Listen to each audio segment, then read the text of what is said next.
Hey everybody, Sarah Grillo here. I want to make $450,000 a year, become a portfolio manager. This is an article that I read and I'm critiquing it here. I actually don't know that this article is true. In fact, I think there's a lot here that's very false. So a CFA news release from Thursday shares some of the, I'm linking this article below. In the US, the three highest compensated positions at all levels of experience are portfolio managers, equities, $456,000, followed by investment bankers, $275,000, and then sell-side research analysts, $195,000. Buy-side research analysts, both in equity and fixed income, fall in the middle of the pack. The pattern for cash bonus is also affected by years of experience. The gap widens at 5 to 10 years of experience, right? So for example, if you have less than 5 years of experience, your salary tends to be in a certain range, and then there's a big gap, and then there's the people that are, I guess you say, mid-career professionals. So there's kind of like two plateaus, I guess, right? At all levels of experience, portfolio managers and investment bankers reported cash bonuses that are more than double that for most other occupations. Okay, so keep in mind here that, like the article says, a significant portion of the manager's compensation comes from performance-based bonuses. Okay.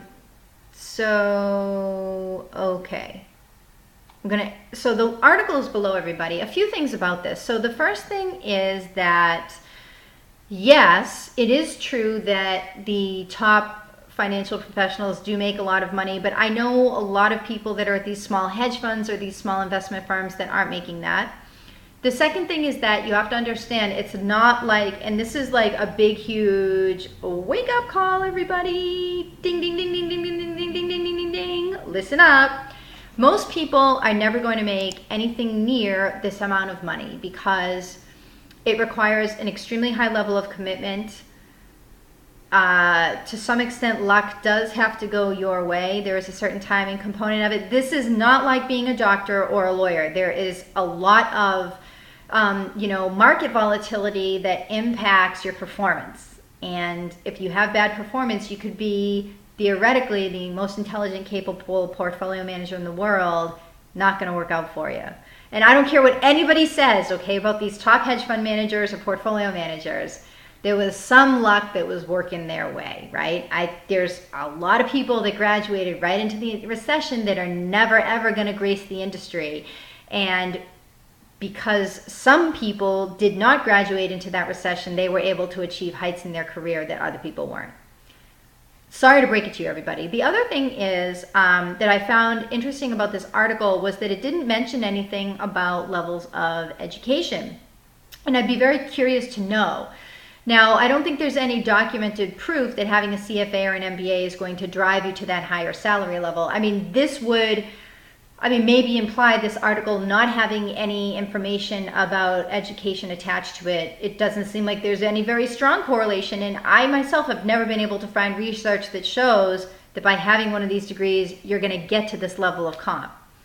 Right? I mean, it also wasn't like in this article that they mentioned, and all of the people that are making $500,000 a year are CFA charter holders. They didn't mention that. And probably if that were true, they would, because remember, the CFA Institute is a great marketing engine. If you've seen my other videos, they're like the Kardashians. They get everybody convinced. So, everybody, don't drink this Kool-Aid here, okay? The market is extremely volatile.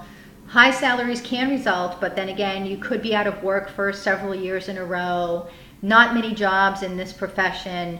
Luck definitely plays a part, like it does not for people in other professions. And the other thing is that this was maybe based on however many years of research. I don't know if this was always, I don't know how many years this is based upon. I think after the recession, it was a little bit of a different story when all those investment bankers and portfolio managers were out of work. So yeah, and that's an interesting thing, right? Is this data set comprising only people that are gainfully employed, or does this take into account all the people that were laid off and then go ahead to start their own hedge funds with like $500,000 of their own money? Are these salaries taken into account? I mean, is this just at big banks and big hedge funds, or is this, what is the data set, right? Does this include like, you know, like the schmucky little 90-person RIA firm that just manages money for like 5 wealthy families, you know what I'm saying? And like everybody there is making $70,000, including like the top person. Like, does it include that stuff too? I mean, really, like I want to know, because sometimes these surveys can be so misleading. Keep in mind that no one wants to talk about their salary unless they're making a good salary. So there is, I think, a little bit of an information bias here.